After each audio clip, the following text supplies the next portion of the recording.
The drones reached Tel Aviv last night and nothing fired back. Not a single interceptor. The batteries were empty. And what that means for 8 million people living inside Iran's drone range is what I'm going to break down right now.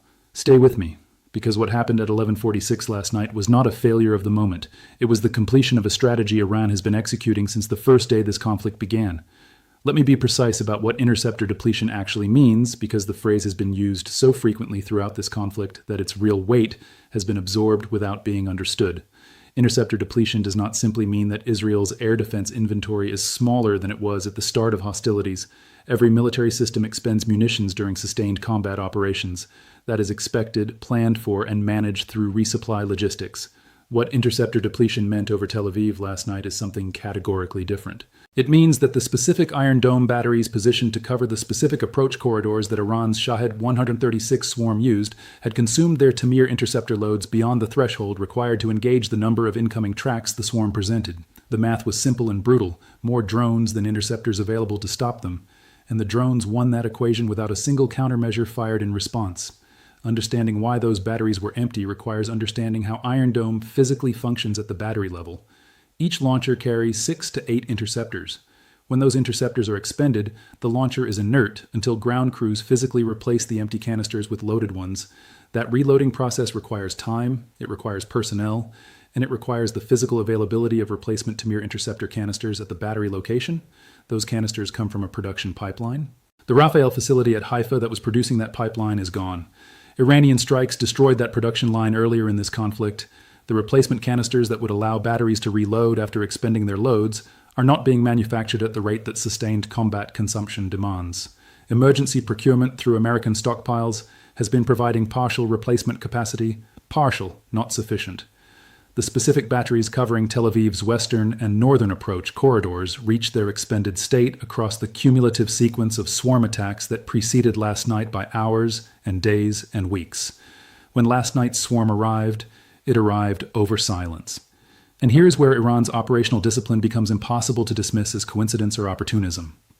Last night's Shahed-136 deployment was not a standard swarm. It was the largest single Shahed-136 deployment Iran has used against Tel Aviv in this entire conflict.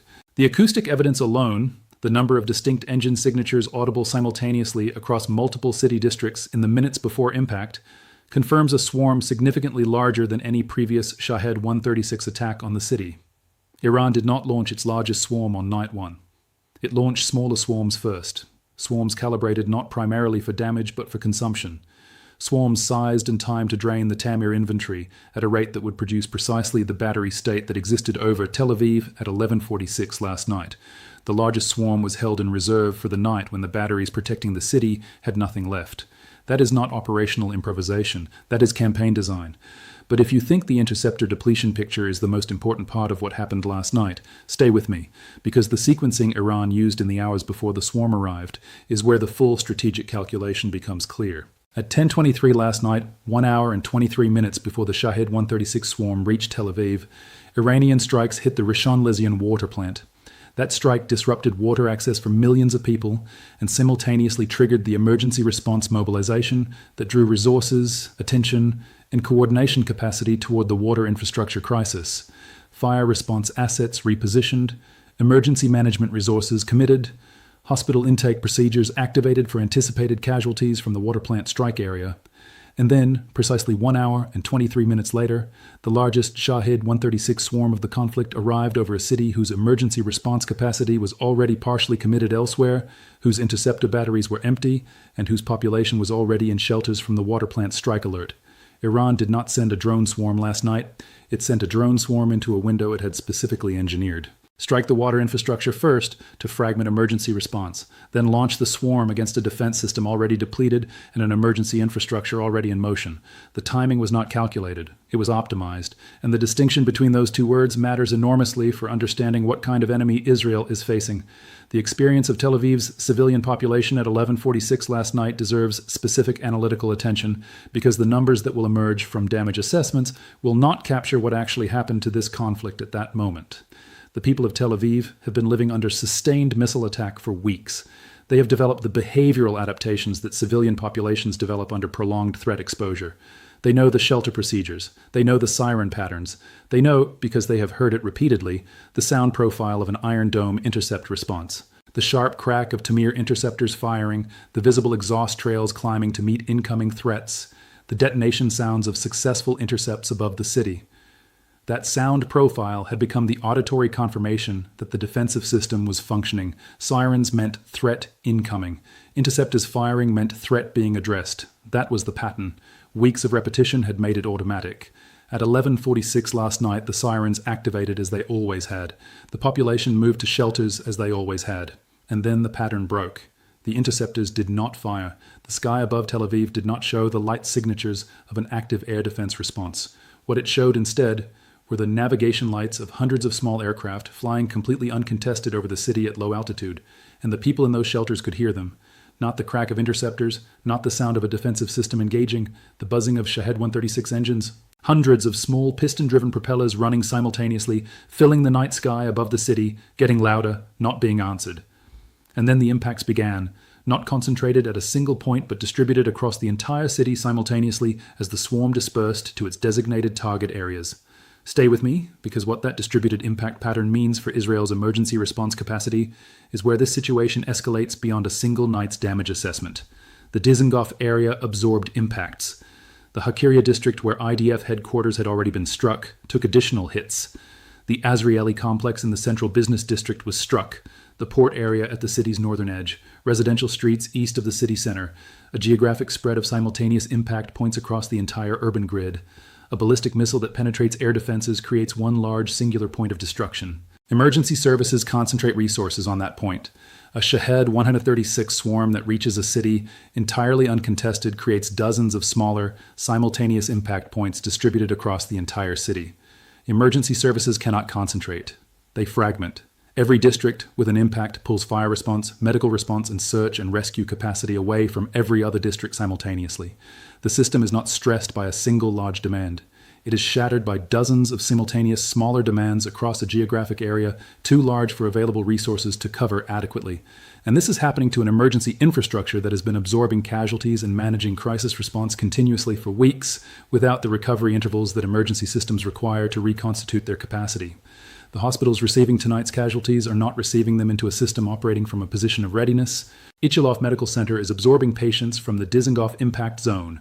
Sheba Medical Center at Tel Hashomer is receiving casualties from the Eastern Corridor strikes. Both facilities have been running at surge capacity for weeks. Both are operating on compromised water supply following the Rishon LeZion plant strike earlier in the evening. The medical system that is being asked to absorb last night's mass casualty event is the same medical system that has been bent progressively closer to its breaking point by every previous mass casualty event this conflict has produced. There is no surge capacity left to surge. There is no reserve to draw on. The hospitals are receiving what arrived last night on top of everything that was already there. And the water those hospitals require for clinical functions, dialysis, surgical sterilization, wound care at infection prevention standards, is compromised from a strike that happened before the drones even arrived. And what happens next in this conflict is the question that last night's events make impossible to defer. Because the threshold that was crossed at 11:46 last night is not a threshold that resets. The political consequences of last night are immediate, severe, and in some respects more strategically significant than the physical damage the swarm produced. The Israeli government had communicated to its civilian population, not through implication, not through omission, but through direct public messaging, that Iron Dome provided a defensive capability that made the kind of outcome that occurred last night impossible. Not unlikely, not improbable in extreme circumstances, impossible. The interceptor system, the layered air defense architecture, the investment of decades and billions, all of it was publicly framed as a guarantee. At 11:46 last night, that guarantee was tested by a swarm of Iranian drones and it produced silence. The sirens fired, the population sheltered. And then they sat in those shelters and listened to drone engines instead of interceptors. That gap between what the government had told them and what they experienced directly is not abstract. It is not a matter of statistical probability or defense policy nuance. It is something millions of people heard with their own ears in real time. And it has produced a question that no government communication can now defer. If the air defense system cannot engage incoming threats, What is the actual plan to protect the civilian population going forward? Not a strategic framework, not a long-term policy position, a concrete answer for the next time this happens, because the conditions that produced last night's outcome have not been resolved. The batteries that were empty at 11:46 are not suddenly full this morning. The production line that was destroyed is not suddenly operational. The American resupply pipeline that was providing partial replacement capacity is operating on the same constraints it was operating on before the swarm arrived. The structural deficit that Iran has been engineering into Israel's air defense capacity since the first day of this conflict has not been corrected by one night passing. It has been confirmed, and the swarm Iran held in reserve for the night the batteries were empty has now been used, which means Iran's planners are already calculating what comes next and what conditions need to exist before the next held capability is deployed. Stay with me, because Iran's pattern of operational sequencing in this conflict is the key to understanding not just what happened last night, but what the trajectory of this campaign looks like from here.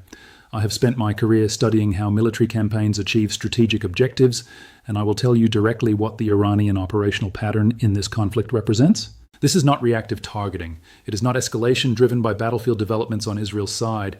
It is a pre-designed, sequenced campaign executed against a target set that was mapped, prioritized, and ordered before the first weapon was fired. The Tamir interceptor production facility was struck to degrade resupply capacity before the heaviest swarm consumption phase began.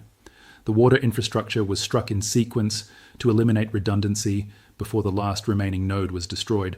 The airport was struck to close the logistics corridor that both military resupply and humanitarian response depend on.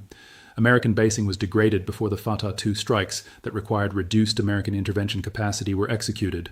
Every capability Iran held in reserve was deployed into conditions that previous strikes had specifically created to maximize its effect. Last night was not an exception to that pattern. It was its continuation. The largest Shahed-136 swarm was the held capability. Empty batteries were the condition Iran's preceding strikes had engineered, and 11:46 was the moment those two variables converged. What Iran demonstrated last night goes beyond the physical damage the swarm produced. It demonstrated timing awareness at a level of operational precision that fundamentally changes the strategic calculus every government watching this conflict must now apply to their own assessments. Iran waited. It watched the consumption rate. It assessed the resupply pipeline. It calculated the night when the batteries covering Tel Aviv's primary approach corridors would be at their lowest state. And it launched its largest swarm into that specific window with a water infrastructure strike preceding it by exactly the interval required to fragment Tel Aviv's emergency response capacity before the drones arrived. That level of operational intelligence, the ability to assess the internal state of an adversary's air defense system with sufficient precision to time a maximum effect strike into the window of minimum defensive capacity, is not a capability that improvises itself into existence during a conflict. It was built, tested, and refined before this conflict began, and it was used last night with results that Tel Aviv's civilian population experienced directly. The question that every allied government must now answer is not whether last night represented a significant escalation. It plainly did. The question is what the strategic position of a nation that has simultaneously lost its primary air defense production capacity, its water infrastructure, its main logistics airport, its external military support, and its ability to prevent a drone swarm from reaching the center of its largest city, uncontested actually looks like from a realist perspective, not from a solidarity framework, not from an alliance obligation framework, from a cold assessment of military and strategic reality. A nation whose air defense system has been depleted to the point of silence over its largest city, whose resupply pipeline cannot restore that capacity on a timeline relevant to the next Iranian strike, and whose civilian population now has direct experiential evidence that the defensive guarantee they were given does not hold, that nation is not managing a military setback. It is managing a strategic crisis that its current available resources and external support frameworks cannot resolve on the timeline the situation demands. Iran destroyed the interceptor pipeline before it emptied the batteries. It emptied the batteries before it launched the largest swarm. It struck the water plant before the swarm arrived. Every step created the condition the next step required. That is not a military campaign responding to events. That is a military campaign executing a design. And the design is not finished. Last night was not the end of what Iran has been building toward in this conflict. It was the demonstration that the architecture it has been constructing since day one is operational and performing as intended. The next held capability is already in the inventory. The conditions that will determine when it is deployed are already being assessed, and the 8 million people living inside Iran's strike range are waking up this morning in a city that has now proven it cannot fully defend itself. not because its people lack courage or its military lacks competence, but because the campaign designed to reach this outcome was executed with a precision and patience that the defensive architecture was not built to defeat. That is the honest assessment, and honest assessments are the only ones worth giving.